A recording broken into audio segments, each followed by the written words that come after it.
ఈరోజు బీజేపీ పట్ల, మోడీ గారి నాయకత్వం పట్ల ప్రజలు ఎంత విశ్వసనీయత ఉందో, ఆదరణ ఉందో ఈ సందర్భంగా అర్థమవుతుంది. ఈరోజు అంతిమంగా ఒకసారి మీరు గణాంకాలు చూస్తే ఈ 4 రాష్ట్రాల ఎన్నికల్లో, అసెంబ్లీ ఎన్నికల్లో కాంగ్రెస్ పోటీ చేసింది. Haryana main party, Maharashtra main party, జార్ఖండ్లో మెయిన్ పార్టీ, అండ్ జమ్మూ కాశ్మీర్లో అయితే మీకు తెలుసు, అక్కడ పోయి అన్న చెల్లెళ్ళు ఇద్దరు స్నో గేమ్స్ కూడా ఆడుకున్నారు. అయినా మొత్తం 4 రాష్ట్రాలు కలిపి హాఫ్ సెంచరీ కూడా కొట్టారు. 4 రాష్ట్రాలు కలిపి 50 సీట్లు కూడా దాటలే. అది పరిస్థితి. మొన్ననే ఐపీఎల్ అయింది. వచ్చిన బుడ్డోడు 13 సంవత్సరాల బుడ్డోడికే ₹1 కోటి పలికారు. ఆ కోటేనా? 1,10,00,000. ఈరోజు 4 రాష్ట్రాలు కలిపి, అంటే కాంగ్రెస్ మీద, రాహుల్ గాంధీ గారి మీద పోయింది. ఏదైతే అబద్ధపు అలవిగాని హామీలు ఏదైతే ఉన్నారో, ఈ ఉచిత పథకాల వారు చెప్పేదంతా ఉత్తర ప్రగల్భాలే అని ప్రజలు ఈరోజు నమ్ముతున్నారు. అందుకొరకే బీజేపీ ఎప్పుడెప్పుడు తెలంగాణ రాష్ట్రంలో ప్రభుత్వం ఏర్పాటు చేస్తారా అని అందరూ కోటి కళ్ళతోనే వెయిట్ చేస్తున్నారు.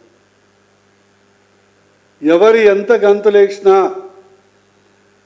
వచ్చే అసెంబ్లీలో, అది ఎప్పుడైనా 2028 అయితాయా, ముందే అయితాయా మనం చెప్పలేం, కాలమే నిర్ణయిస్తుంది. ఎప్పుడైనా కూడా బీజేపీ ప్రభుత్వం రాబోతుంది. ఎందుకంటే ప్రజలు విశ్వసిస్తున్నారు.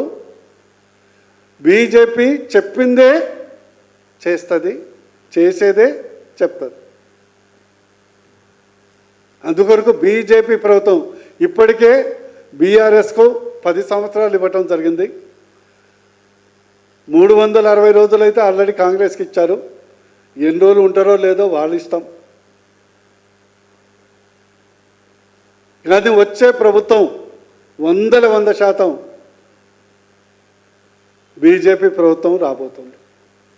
అందులో బీజేపీ ప్రభుత్వం వస్తేనే తెలంగాణ రాష్ట్రం అన్ని రంగాల్లో అభివృద్ధి చెందటమే కాకుండా, ఈరోజు ఒకవేళ కేంద్ర ప్రభుత్వం ఎప్పుడైతే సెకండ్ క్యాపిటల్ డిసైడ్ చేస్తుందో అప్పుడు 100% హైదరాబాదు, తెలంగాణనే నెంబర్ 1 స్పాట్లో ఉంటుంది.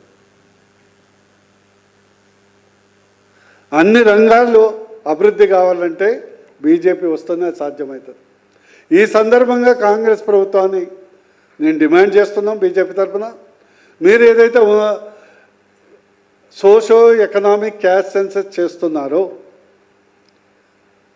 చేసి మీరు ఇచ్చిన గడువు ప్రకారం December 15 లోపల కంప్లీట్ చేసి, మీరు చేసినటువంటి ప్రకటనలకు కట్టుబడి జనవరిలో స్థానిక సంస్థలు బీసీ రిజర్వేషన్ మీరు మేనిఫెస్టోలో చెప్పినట్లు 42% అమలు చేసి వెంటనే మీకు దమ్ము ధైర్యం ఉంటే లోకల్ బాడీ ఎలక్షన్స్ నిర్వహించాలని బీజేపీ పార్టీ తరఫున మేము డిమాండ్ చేయడం జరుగుతుంది.